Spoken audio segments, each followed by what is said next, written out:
Well, it's noon here in Ventnor City, New Jersey, and this is news that you can use from CarEdge for Thursday, September 7th, with your host, well, Zach, that guy there, and me, Ray.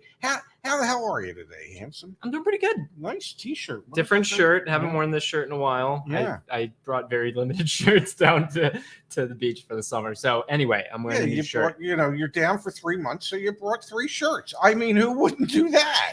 I brought 6. All right, here's the deal, Dad. We have the latest data from Cox Automotive that we're going to be reviewing this morning about new vehicle inventory. Yes.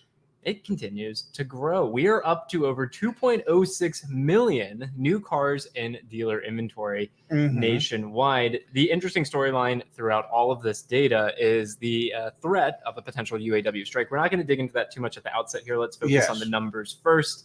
We have, Dad, throughout August, let me zoom in here and we can review it all together. Throughout August, the total U.S. supply of available unsold new vehicles climbed above 2 million units, a level not seen since April of 2021. Inventory stood at 2.06 million units at the start of September, up from a revised 1.96 million at the beginning of August, according to Cox Automotive's analysis. That was 68% higher than a year ago, or 837,000 units. Inventory numbers include vehicles available on dealer lots and some in transit. The trend of growing inventory. Some might even say skyrocketing inventory. Oh my. Some might even say, well, you continues. Yeah. And as we've discussed, that the ideal inventory level moving forward is going to be somewhere between 2 million and 2.4 million. That is still a far cry from the 3.5 million that was typically available on a monthly basis prior to COVID. So, yes, inventories are growing. Yes, in comparison to what they were a year ago, I suppose you could use the term they're skyrocketing. Thank you. Okay. But that is a mid-level rocket in comparison to where they used to be at 3.5 million.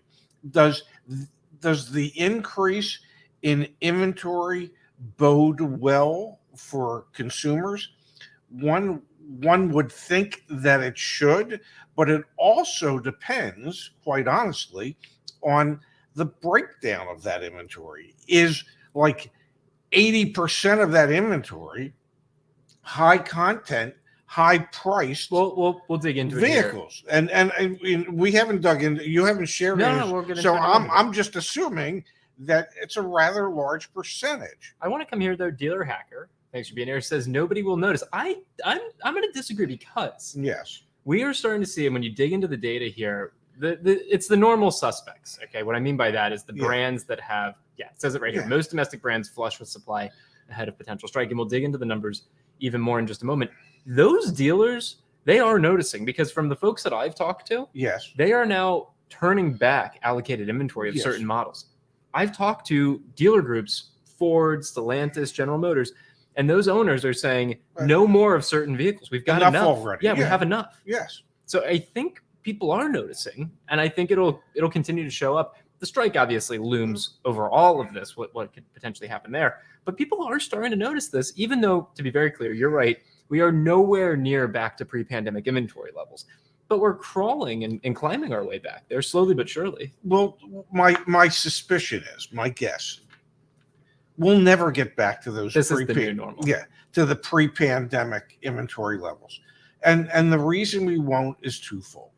One, the manufacturers don't want to be there, and B, or two, it would be A and B, or 1 and 2. Two, the dealers don't want to carry that type of inventory, especially when interest rates are as high as they are. So the floor plan cost would be staggering to carry those type of inventory levels again. And especially if the vast majority of the product is the high-priced, expensive products that the manufacturers are producing. So, I don't think we'll ever get back to the pre-pandemic inventory levels. Are we getting to what I had been predicting for quite some time, an inventory level somewhere between 2 and 2.4 million? that will become the new normal, the new standard? Yes, I think we are. Now, the only thing that's going to impact sales of those vehicles is if customers suddenly say, I don't want that $80,000 pickup, or I don't want that $100,000 SUV. Which the day supply is starting to indicate that is exactly what is happening. The day supply for those types of vehicles continues to go up. We've watched that for months now. I want to come to the chat here, Dad, for just a moment. We've got from Matthew. Yes. In Maryland, I imagine, saying dealers can refuse delivery of vehicles. Absolutely. They can turn down allocation. Now, the manufacturers hate when they do that. Their factory rep, puts a check mark next to their name, like, well, we're not going to help these guys out when they need some help because they're not helping us out, which is all BS. The manufacturer doesn't care how much they overload you with inventory. They've built it. They want to send it somewhere. They don't want to store it. Do you think the manufacturers, in your opinion, have BS sales numbers quarterly? Like when they submit those? Because you've shared stories with me when you used to work for Mini or even Audi. Like the manufacturers encourage, in my opinion, fake sales. It doesn't have to be in your opinion. BMW paid a huge fine for having done it. Yeah. Yes, lots of the manufacturers encourage their dealers to report vehicles being sold that indeed are not. BMW used to encourage their dealers and the Mini dealers to put vehicles into demo service. Yeah. Okay. Well, when they were put into demo service, they were removed as brand new cars. So they counted as a sold unit. Well, they weren't sold. And in lots of cases that goes on. There was a big incidence of that with Fiat at one time. And I believe with the Alfa Romeo. It is part and parcel of the industry.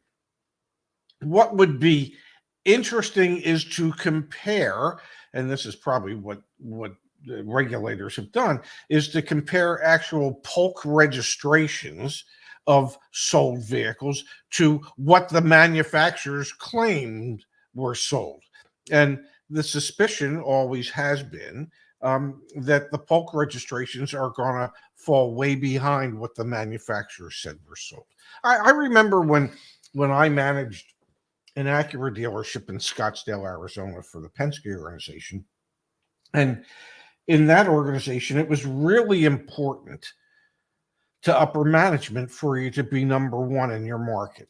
Okay, they wanted you to be the sales volume leader in your market. But being a publicly traded company, you weren't allowed to fudge numbers. If you were allowed to report what was sold, nothing more. Yeah. I sometimes I would get calls from my regional vice president, and he said, "Well, we're volume wise, we were number 2 this month." I said, "John, I can assure you, we outsold them. We just didn't out RDR them." Okay, and RDR stands for Retail Delivery Report. And the reason I know that is because I would do dealer trades with some of those dealers, and I'd get a car back, and I'd go to report it as sold when we sold it, and well, it had already been reported sold by the previous dealer. So look at this from me, where I used to RDR vehicles that weren't sold. That like this is so the reason that we're even on this tangent is because when you look at the inventory levels, it's probably BS.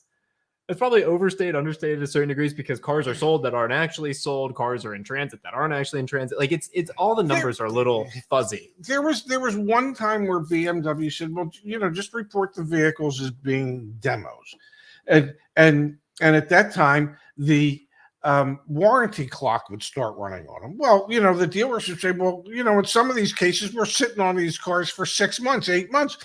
We have to explain to the customer instead of a 36,000 mile warranty, they now have a 28-month warranty. Yeah.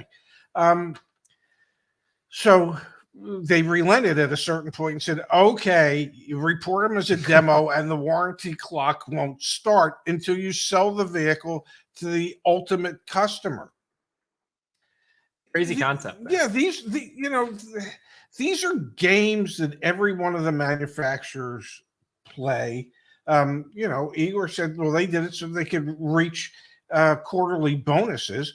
And I can assure you that they were encouraged by their dealer reps to do it, because the dealer reps are going, they have sales quotas that they need to hit.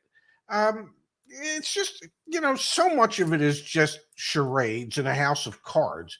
But a big part of it really is selling cars. Yeah, well, that also has to happen. We've got here from Carl saying, without a CarEdge dealership, we will probably never see fair prices. We are now working with 3 dealer groups, pre-negotiated pricing. For those of you that are unfamiliar, caredge.com/trusted. We'll probably have this up in the next, sometime this month is the goal. We are pre-negotiating pricing, no additional fees or add-ons, delivery to your home, and a CarEdge concierge involved every step of the way. Super proud of the work that we are doing there. It feels like a long time coming to help people in that way. Now, Deb, let's come back to the data here. All domestic brands but 2 had supply above the industry average at the start of September. Cadillac had the lowest inventory of all domestic brands with a day's supply of 46. The lower a day's supply, the more in demand and the faster selling vehicles. The higher a day's supply, the less in demand and the slower vehicles are selling. Chevy had a day's supply of 52.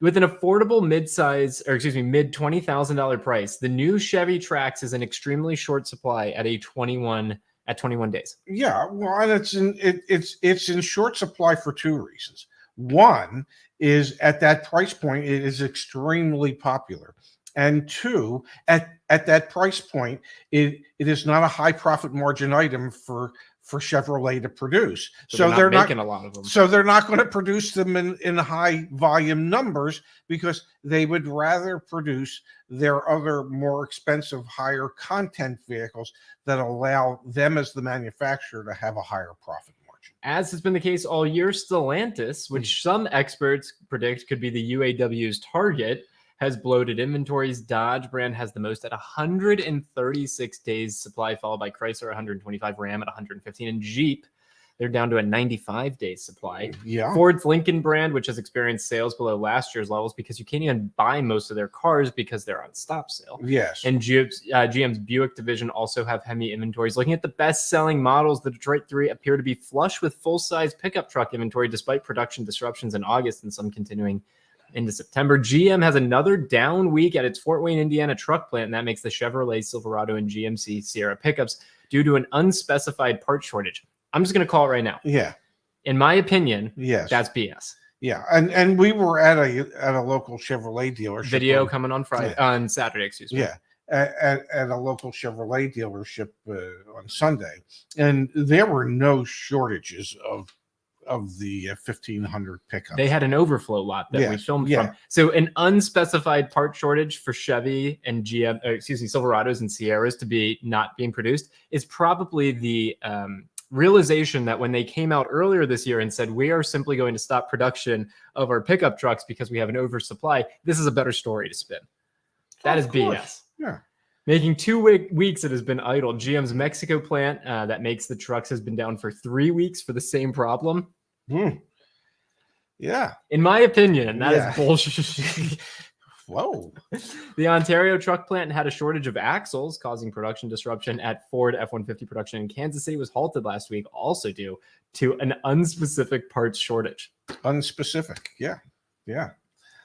They were out of tires, wheels, steering wheels, backup cameras. Come on. They know what they need. This is such BS, man. Yeah. This is such BS. The Ram 1500 has a 107 days supply, followed by the F-150 at a 98 days supply. The Silverado and GMC are at 81 and 79 days, respectively. Again, we were at a local dealer who has an overflow lot of the lowest supplied heavy-duty or full-size pickup trucks, the Sierras and Silverados, and they're on an overflow lot, gang. So please, please, please know that these vehicles, there is a ton of inventory of them. Dealers have too much. The OEMs are intentionally, in our estimation, intentionally not producing them. And the potential strike is actually a generally, for inventory levels, good thing for them. Yes. Because they're actually going to have an excuse to not be producing so many cars. Yes, it would give their dealers an opportunity to sell down some of the excess inventory that they have. So is an F-150 negotiable? It should be.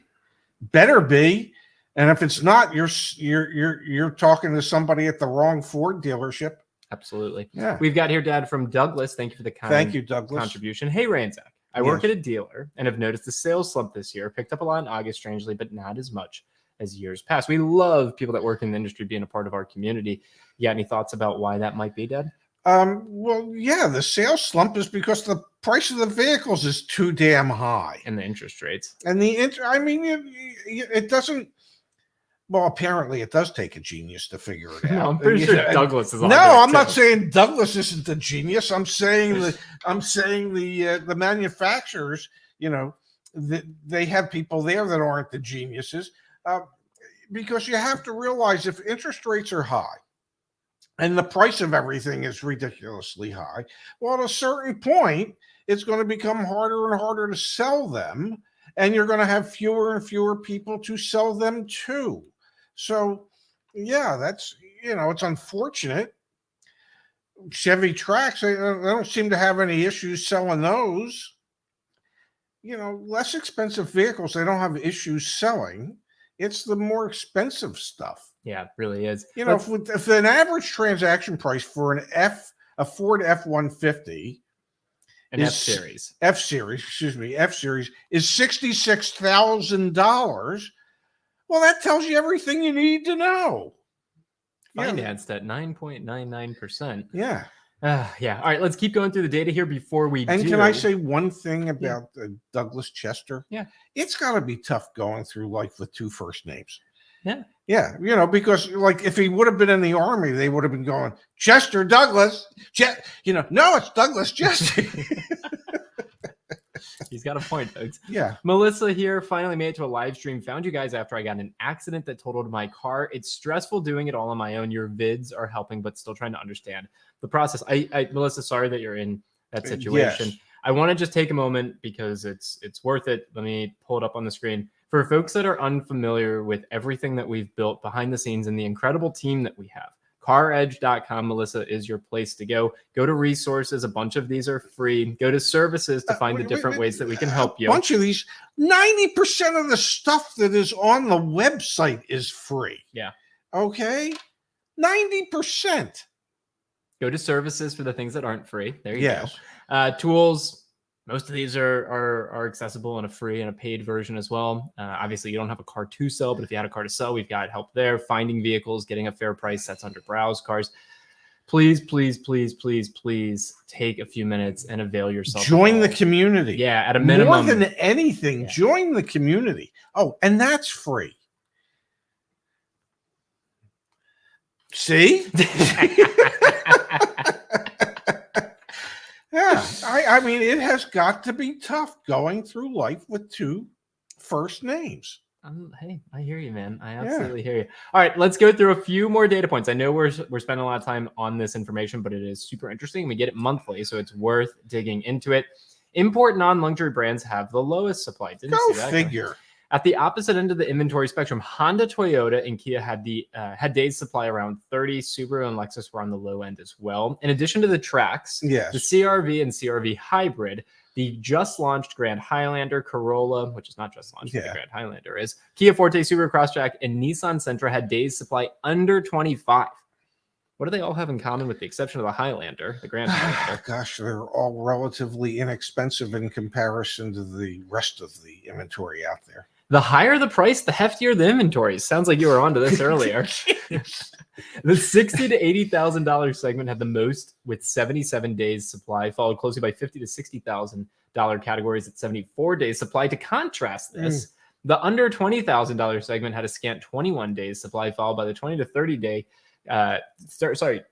$30,000 category with a 35 days supply. The $30,000 to $40,000 segment had a 45 days supply, and the $40,000 to $50,000. Just amazing how as you go up, for every $10,000 that you go up, the day supply grows. And again, days what supply, can you extrapolate out of that if you're the manufacturer? When I used to run the mini store, one of the conversations I used to have is we need more of the base model, whether it be the hardtop, whether it be the Countryman, whether it be the Clubman. And it was like, well, we don't want to have it. No, you do, because they're going to get sold right away. And every one of them sold instantly as soon as they hit the lot. Now, did we make as much money per vehicle on those? We did not. Okay. Did we create a customer and a future customer for us to keep by having those vehicles and selling them? Yes, we did. And the idea is to grow your customer base and take care of those people so that, guess what? They'll want to keep coming back buying more and more vehicles from you. You say, I'm not a genius. It doesn't take a genius to figure this stuff out, but apparently it takes some type of savant to convince those that own dealerships to buy in on it. Damn. You used to frustrate the hell out of me. And that was 7 years ago? I'll never forget when we had a customer come in one night and she said, why don't you have any base Countrymen with the technology package? And someone at the dealership said, why would we want those? Well, because customers want them. Because customers don't want to have to spend 5 times the amount of money to get the tech package with the navigation How tenuous do you think the relationship is right now between the OEM and the dealers? So I'm trying to think. I think that the pressure right now is on the manufacturers because they have the the domestic big three. Yes. They have overpriced inventory that their dealer partners can't sell. They have a labor force that is threatening to strike, and their cost infrastructure there is going to go up, which is going to do what? It's going to raise the prices even more. And they're supposedly coming off of record profits, but at the same time, they're investing all those profits in EVs. Like, are dealers in trouble? Yeah, a little bit because they have all this overpriced inventory they can't sell. Yes. I think the big three are in trouble. I think those are the ones. They've made strategic missteps. Labor doesn't like them. Their sales channel partners don't like them. And their EV investments. Let me help you with something. Labor's never liked them. Their dealers never really liked them. Okay. The dealers more than anybody understand that this is not a partnership. Okay. Because your partner, a real partner, doesn't try and shove more stuff down your throat than you can handle. Okay. And I remember my Acura reps, oh no, we need you to take more TLs. I'm choking to death on TLs. I've got more TLs than I know what to do with. And the factory guy was thinking to himself, well, so do we. Yeah. Okay. But we would feel better if you took more. Okay.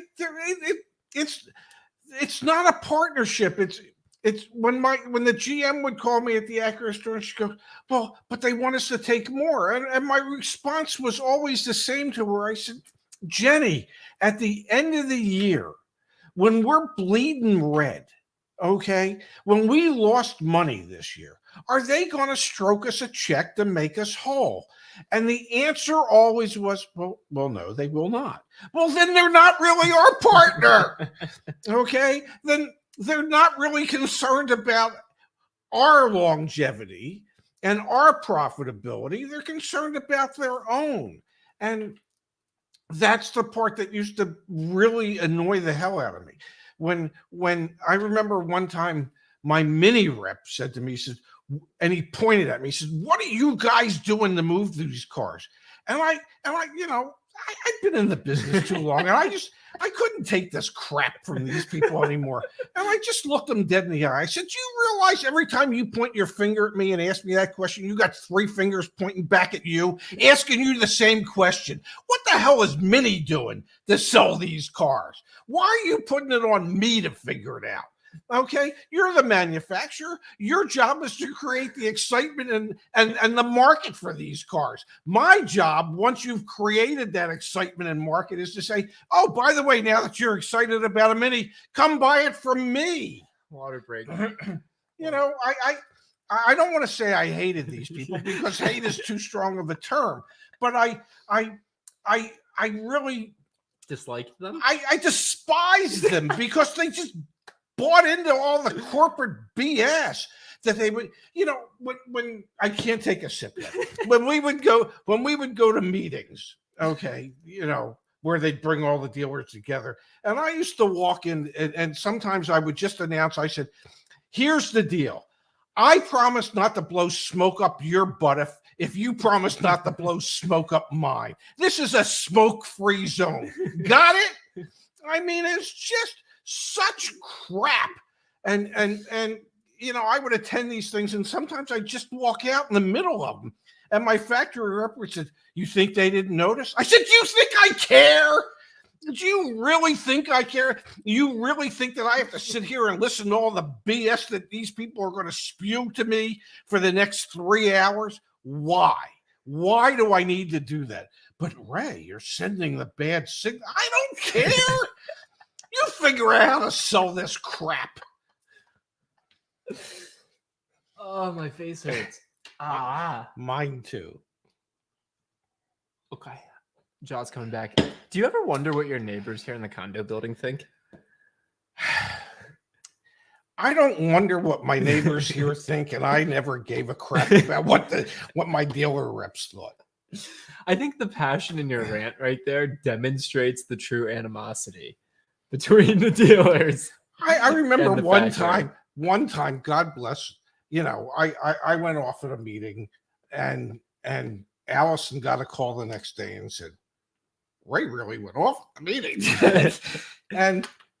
and God bless Allison. She said, "Well, he probably had the reason to." It was that I got to a certain point in my life and my career that I just could no longer hide the disdain that I had for these people.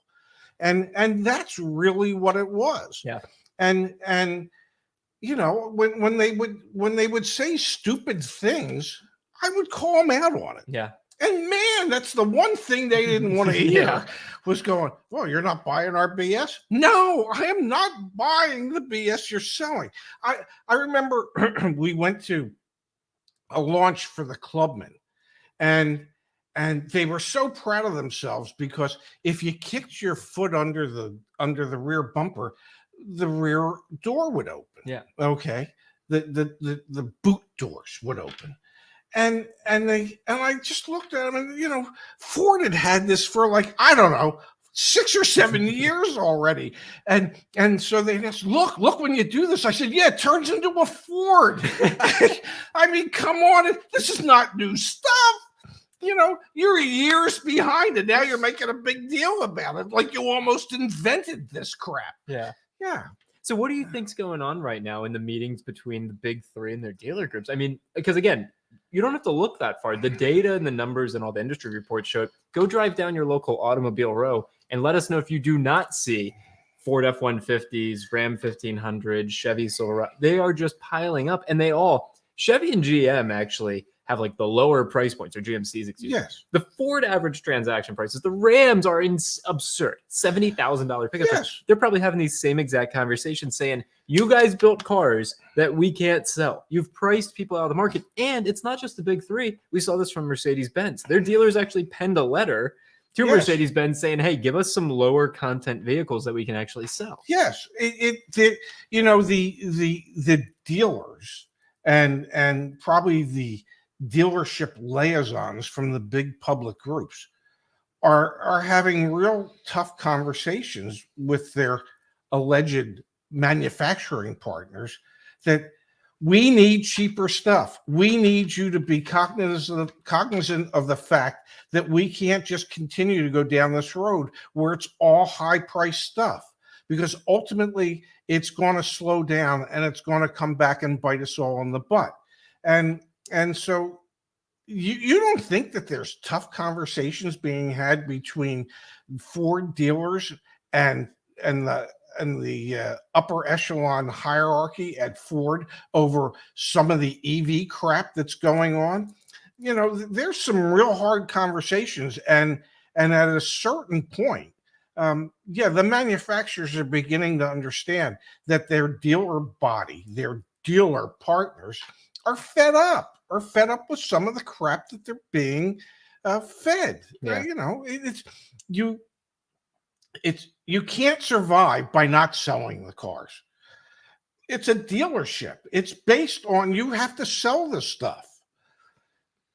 When it sits, That's not a good thing. And I think the more empowered and informed consumers become as well, the more difficult it is for dealers to pull wool over eyes and sell these expensive things. And look, we got you into the right payment. Well, no, if you're actually negotiating the out the door price and not just being sold on a $500 a month payment because you're signing up for something crazy, like the more we inform and empower consumers, the more difficult it becomes for dealers to kind of offload this expensive inventory that no one really wants to buy. Puts more pressure. Then the dealers in turn have to put pressure on the OEMs, because at the end of the day, the problem here is with the manufacturers. They're not producing things at price points that make sense. Then dealers take advantage of a situation where uninformed consumers can get taken advantage of. There's two things that the dealers do.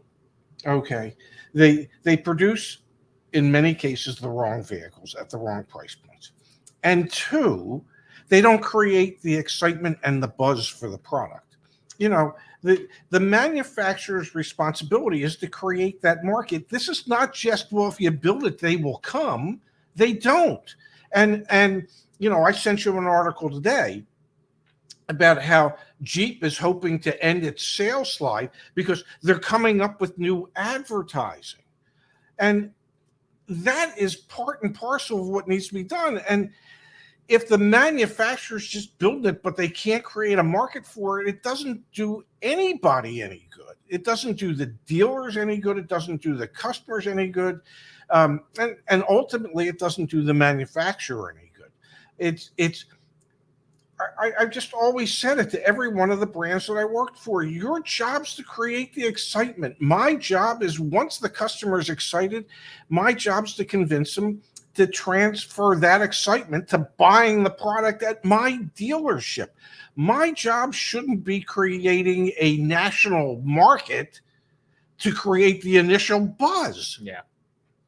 Let's come back to the chat here, Pops.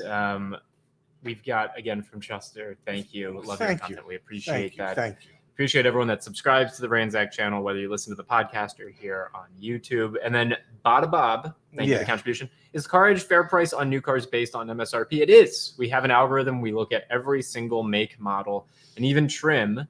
And our car coaches maintain a database of what we expect you to be able to get as a fair price on any new car. Used vehicles is obviously not off of MSRP, and the fair price is something you can get back at CarEdge.com. And that data is collected daily. Yeah. For us. I mean, here's the thing that you have to realize.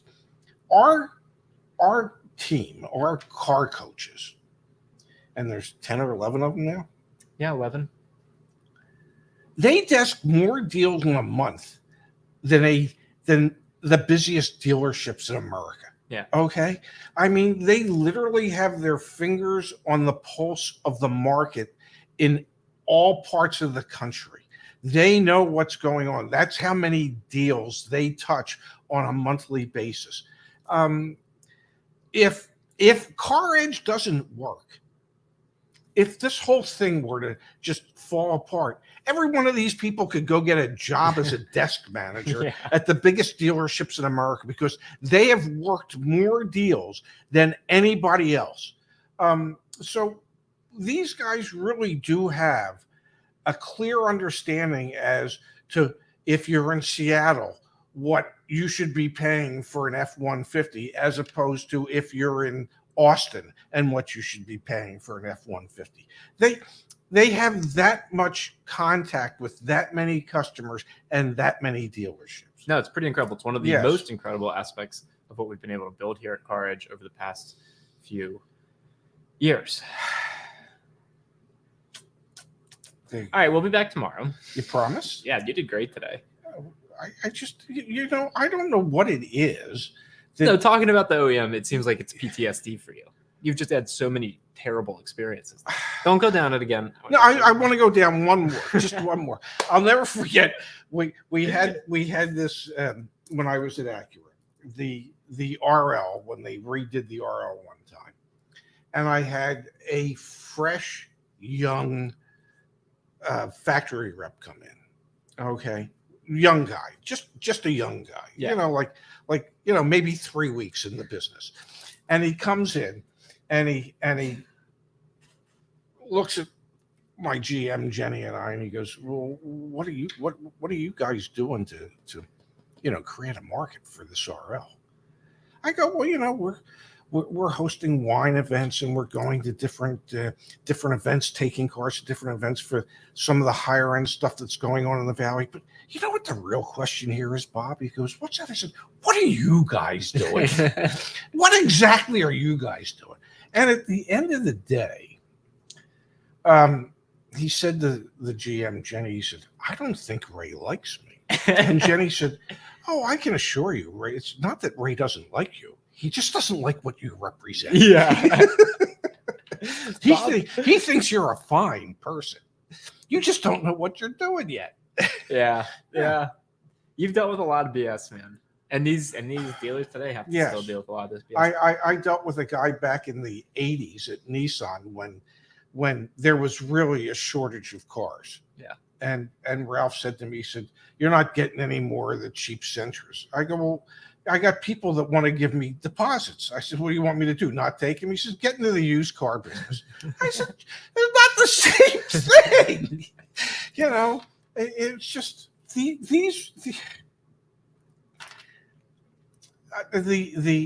factory reps.